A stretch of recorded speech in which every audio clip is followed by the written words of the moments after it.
the idea that there could be psychological pathogenic agents that drive disease transmission has until now, I think, largely been overlooked.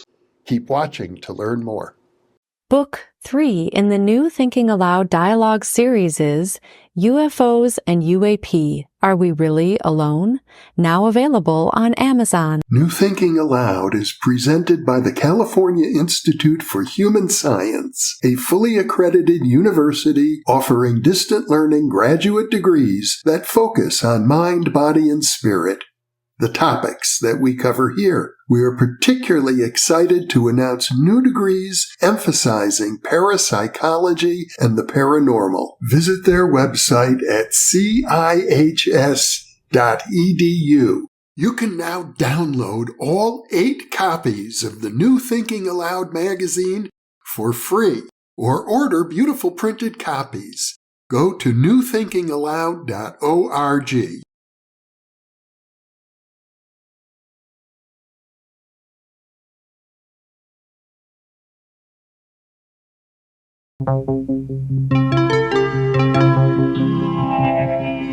Thinking Aloud. Conversations on the leading edge of knowledge and discovery with psychologist Jeffrey Mishlove.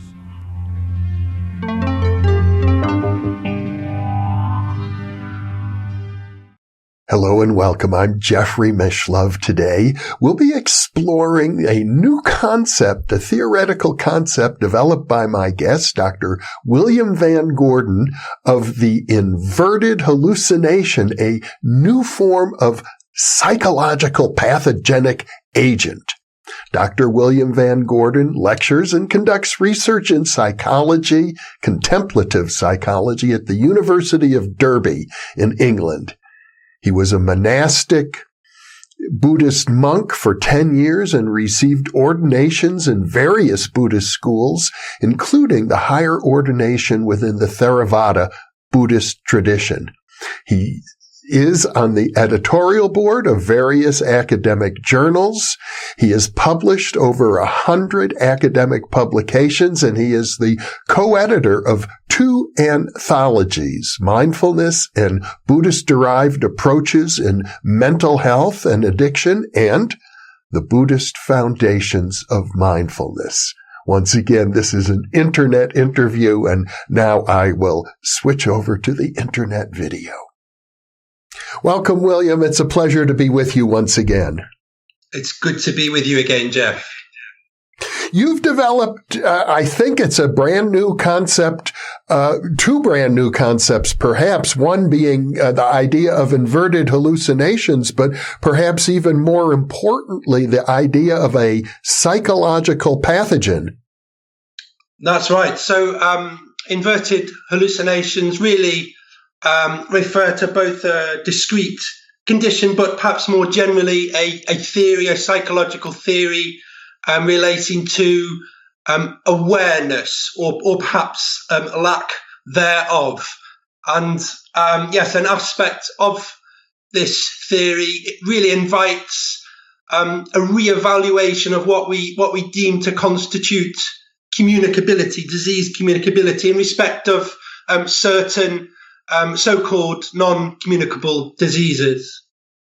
That's very important, I should think, in the present era, because we have I'd have to call it an epidemic of obesity around the planet. That's just one example. That's right. We have a good understanding or a growing understanding of how certain biological diseases transmit from one person to another, but the idea that there could be psychological pathogenic agents that drive disease transmission has until now, I think, largely been overlooked. But this theory asserts that such agents do exist, and that they themselves, that inverted hallucinations, are themselves transmissible, and that they also play a role in the transmission, in the spread of other diseases such as obesity, which which has spread at a phenomenal rate, really. Just 30 years ago, I believe approximately 1 in 25 people experienced that condition. I think it's around 1 in 5 people today globally. So, I mean, the spread of obesity certainly suggests the idea of a communicable agent being involved. I think so. I think there are many factors, of course, that drive the spread of conditions such as obesity and mental health problems and addiction problems. Lifestyle choices is one of them. But I believe perhaps another term for inverted hallucinations is mindlessness, or a lack of self-awareness. I believe that increases susceptibility to conditions such as obesity, which obviously don't transmit through biological contact. But I think psychological contact, the type of psychological environment we're exposed to through processes such as social conditioning, does play an important role in the gradual spread of those conditions. In the psychology literature, the concept of the meme has become quite important. And I suppose that might be another way of looking at inverted hallucinations. But before we go too much further, we probably should define for our viewers precisely what you mean by an inverted hallucination. Sure. In crude terms, a conventional hallucination is largely regarded to constitute the perceiving of that which is not. So conventional hallucinations can take on many forms. They can be auditory or visual or olfactory, for example. An inverted hallucination really is an upside-down form of hallucination that constitutes the non-perceiving of that which is. So really, inverted hallucinations are a form of mindlessness, but taken to almost a clinical or extreme level, where an individual would have very little awareness of kind of real-time psychological and sensory experiences. They'd have high levels of mind wandering and involuntary thought rumination, and really a blunted perception of reality. My wife reminded me just yesterday when we were discussing your concept of how sometimes I will be so engaged at my computer that when she walks into my office, I don't even notice her there. I think this condition is probably quite prevalent. I think most people can associate with a similar experience to this at some point in their lives, or even perhaps on a daily basis. But what we have to do, of course, is draw a distinction between what constitutes a normal level of tuning out, if you like, or tuning in to something at the expense of greater awareness, and what constitutes a clinical or unhealthy level. I think it's fair to say that just by virtue of being human and having a human nervous system, we don't perceive 99% of or more of what's in our environment. Our sensory organs are really very limited. I think that's right, and I think it's necessary. It's adaptive in a functional sense, that we can focus our awareness on one thing, or on a select number of things. And I think it's also even normal occasionally to tune out or zone out. I think we perhaps all need to do that sometimes. But when an individual is doing that at a frequency and intensity such that it puts their well-being at risk, then I think questions have to be asked as to whether that condition has seriously started to impact on their ability to function well as a human. For example, if an individual is so tuned out so tuned into their mobile phone that they're crossing a road with no awareness of what's happening, then there's an obvious health risk there. Even just perhaps habitually rushing to work without any awareness of what's happening on the journey, and perhaps without any need to rush, could be indicative of this condition also.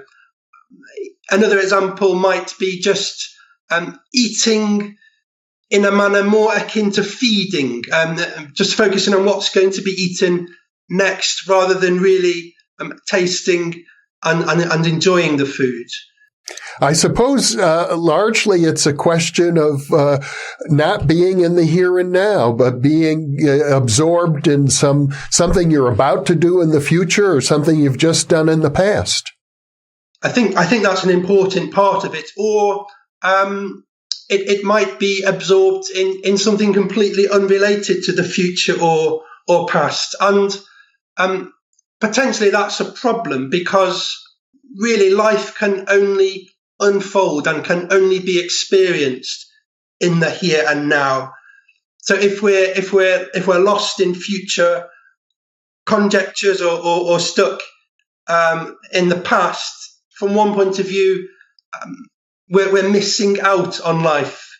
When the future arrives, of course, it's always the present. The future never really arrives in one sense. So yes, it's very much to do with lack of present moment awareness. I'm sure it's fair to say that in the last 10, 15, 20 years, there's been an increase in accidents, particularly automobile accidents, because people are focusing in on their smartphones rather than paying attention to their driving.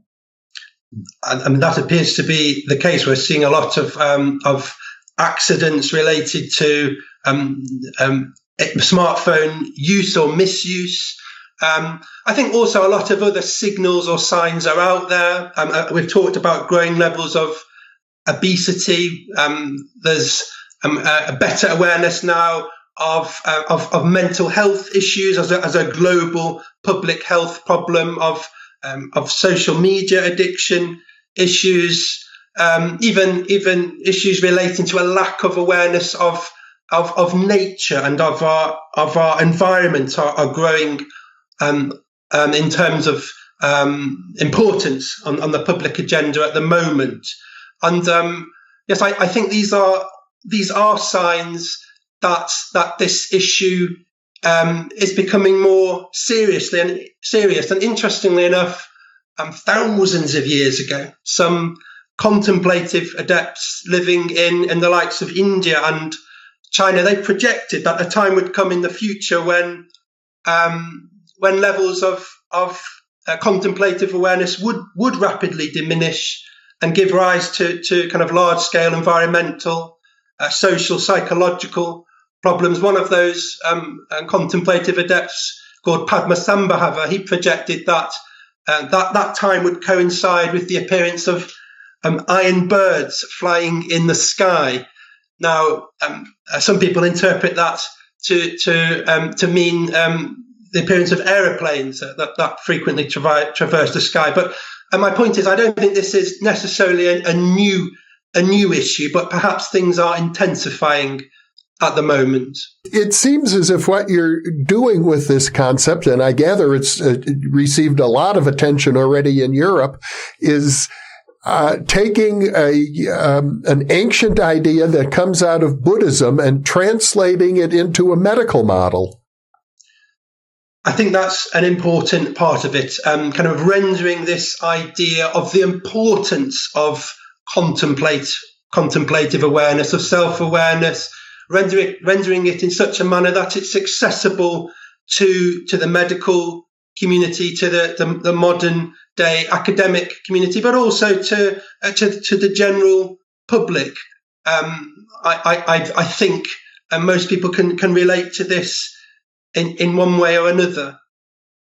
Well, and when you think about it, the cost to society as a whole of the obesity epidemic and the rash of accidents caused by people using their smartphones, that's an enormous social cost. And if the public health professionals are able to address these problems through some sort of an awareness approach that could save the public treasury on countless dollars.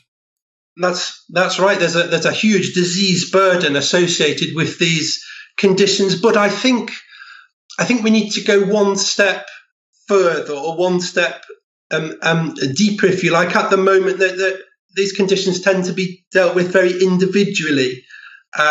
Almost reactively at the point they become a crisis, whether that's obesity, mental health problems, even the environmental emergency. But I think there are factors that link these conditions together.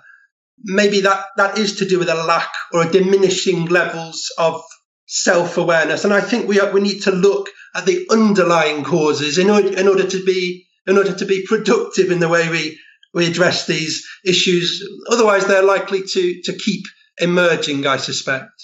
For the last 50, maybe close to 100 years, we've had all sorts of social critiques about what some people call the rat race, or the man in the gray flannel suit, or the disenchantment of the world, or as Carl Jung put it, modern man in search of a soul.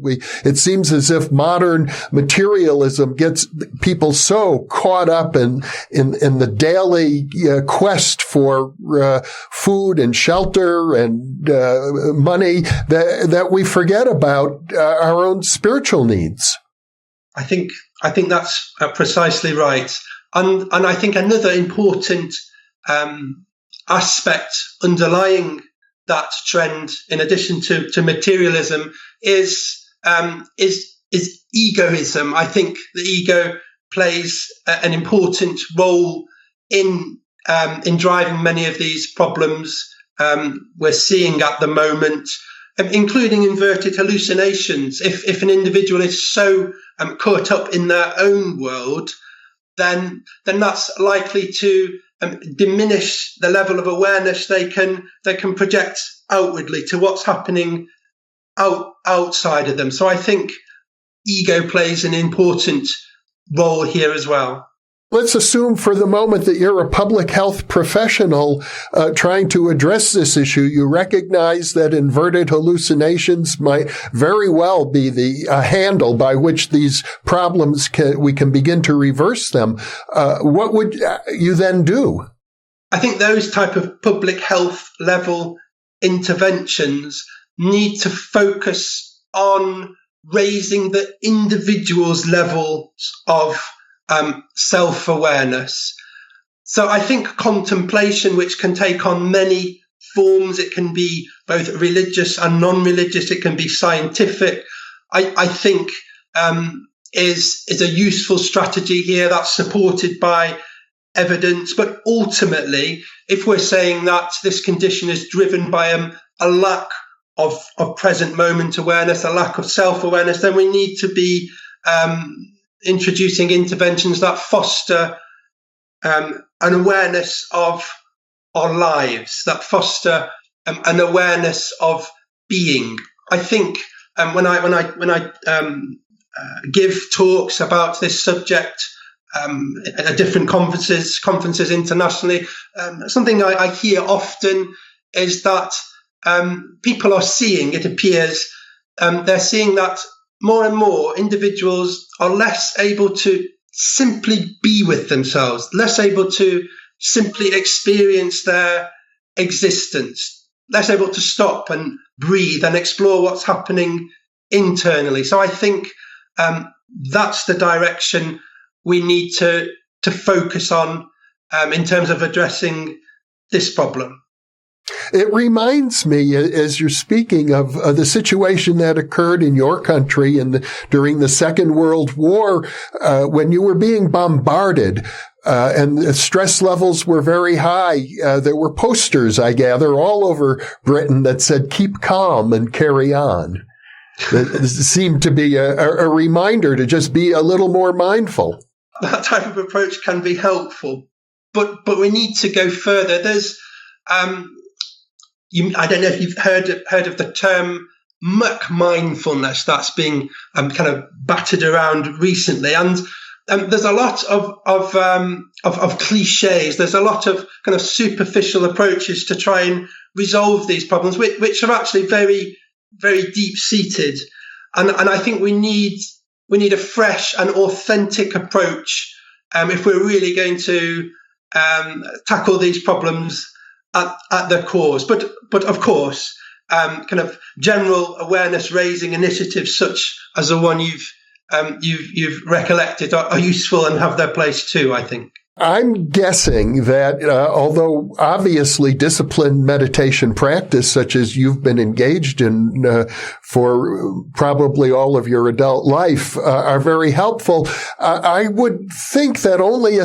tiny percentage of the population are going to commit themselves to that level of discipline. Yes, I agree.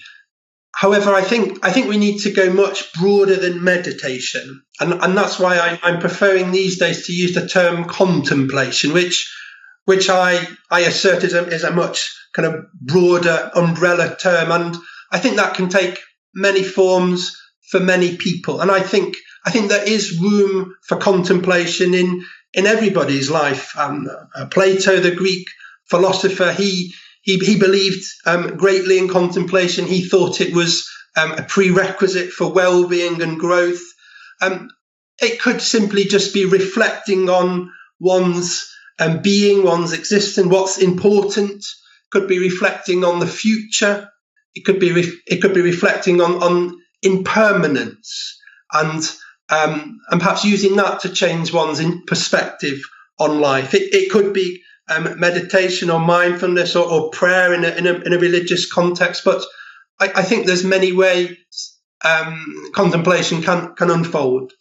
I know that there are some examples of very well-known gurus considered advanced meditators who were also obese. Is meditation and contemplation going to be adequate to always address some of these issues? I in fact, remember interviewing a very famous Buddhist Tibetan monk who was a chain smoker. And when I confronted him about that, he said, "Oh, well, when you're enlightened, you can do anything." I think we've got to leave room for individual choice and for accepting people in the many different shapes and disguises that they come. I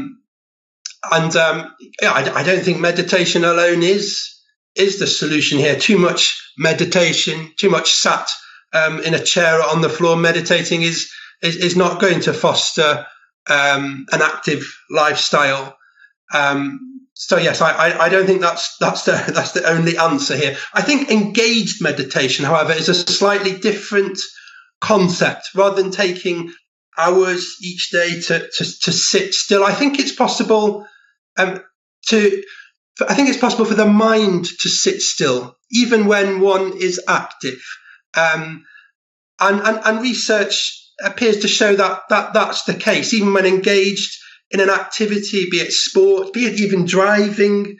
There are certain forms of meditative awareness, of contemplative awareness, that are adaptive in those type of scenarios, that foster calm and awareness, but also foster a focus on the job in hand. So maybe we need to consider other types of meditation.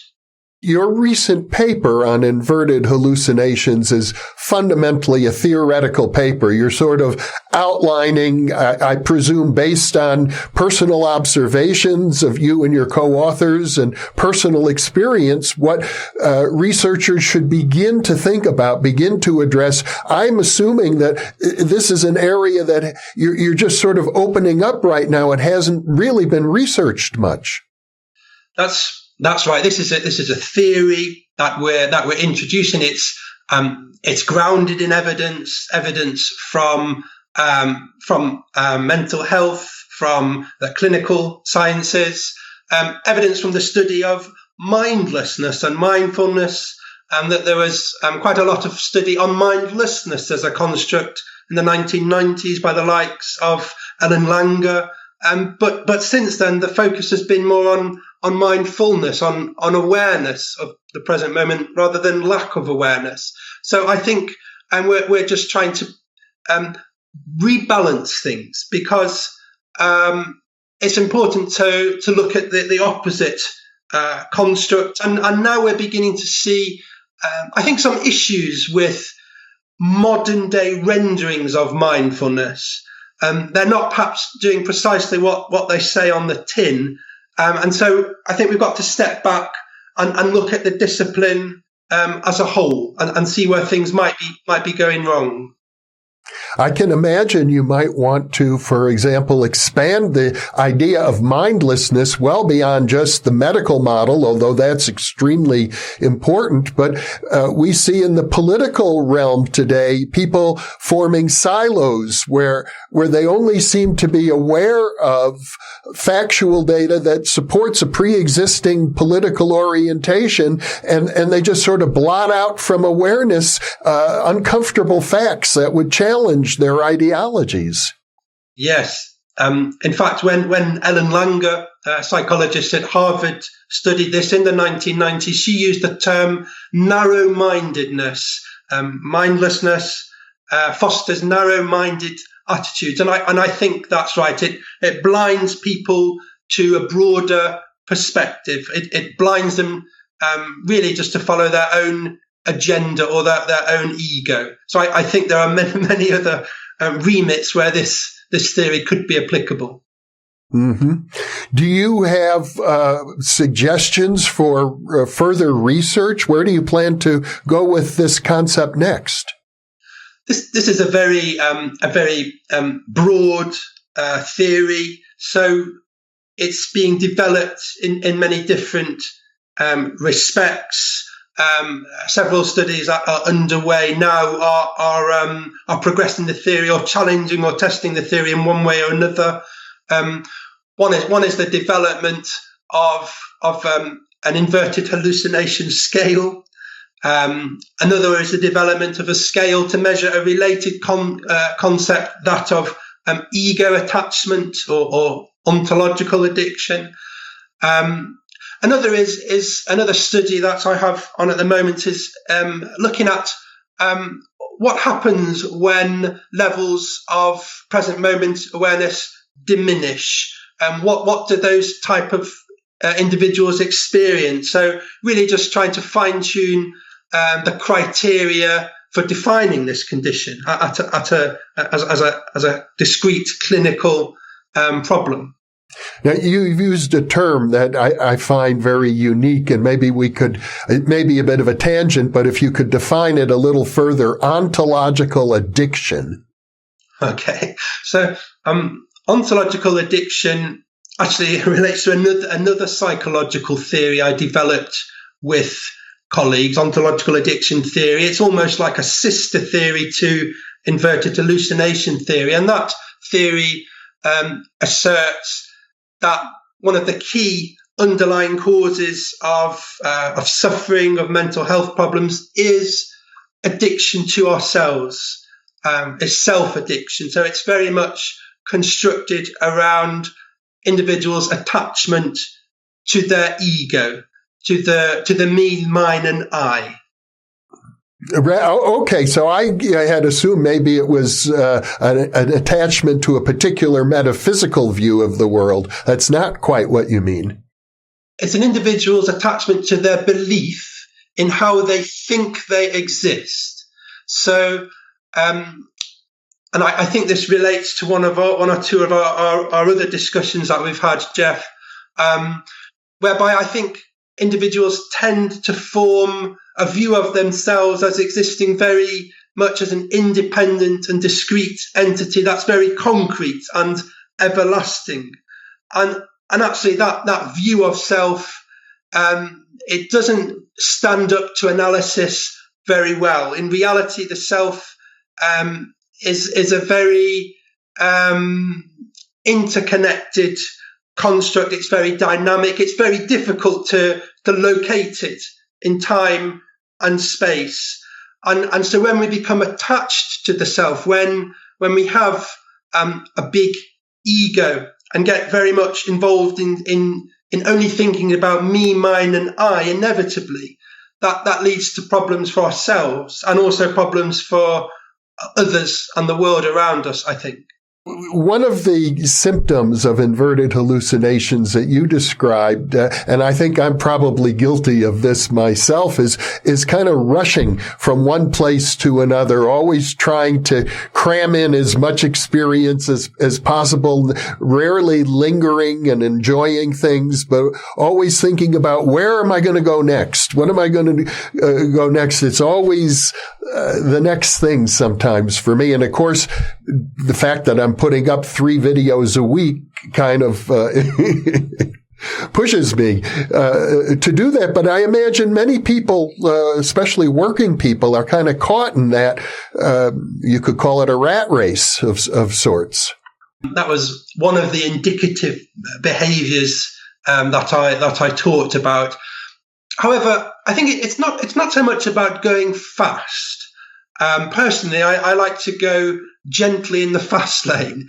I think it's to do with not being aware of what's happening. I think if one's got a lot on one's plate and one's busy, but aware of that experience and enjoying it and breathing it, I don't think that would be indicative of this condition. I think it would be really reaching the end of the day or reaching the place of work with very limited awareness of how one got there, almost moving through the day on autopilot, and rushing habitually without there being a need to rush, could be indicative of this condition and probably means that individual isn't experiencing their life to their fullest. Their life is passing them by without them being aware. In some of the ancient meditation texts, that they use the term walking corpse. So I think at one extreme, rushing through life without awareness could be indicative of this condition. Many years ago, I interviewed Albert Ellis, the founder of rational emotive behavior therapy, and he used a term to identify what he thought was a major psychological problem in our culture. He called it masturbation. By which he meant people who feel they must do this, they must do that, that they're out of control. The idea that they had no choice in life but to do various things. Is that at all related to this notion of inverted hallucinations? I think it is. Yes, I think that concept would fit in nicely with this theory, or with a part of it. I think if we don't take a step back, if we don't breathe and be aware of our being, then we do get drawn into that rat race, that need to be somewhere, that need to do something, or that need to be someone. And at some point we've got to break that cycle. We've got to, I think, we've got to give ourselves time to breathe and to be sometimes. Well, Dr. William Van Gordon, it's a very innovative concept you've come up with, and I know it's attracting a lot of attention, so I expect that we'll be hearing more about it in the future. Thanks for having me join you again, Jeff. Thanks for being with me.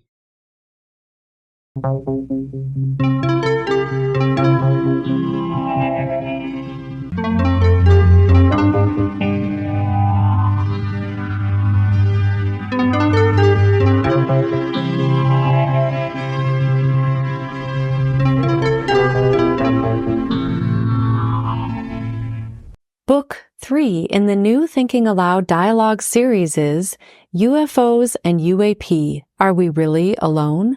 Now available on Amazon. New Thinking Aloud is presented by the California Institute for Human Science, a fully accredited university offering distant learning graduate degrees that focus on mind, body, and spirit.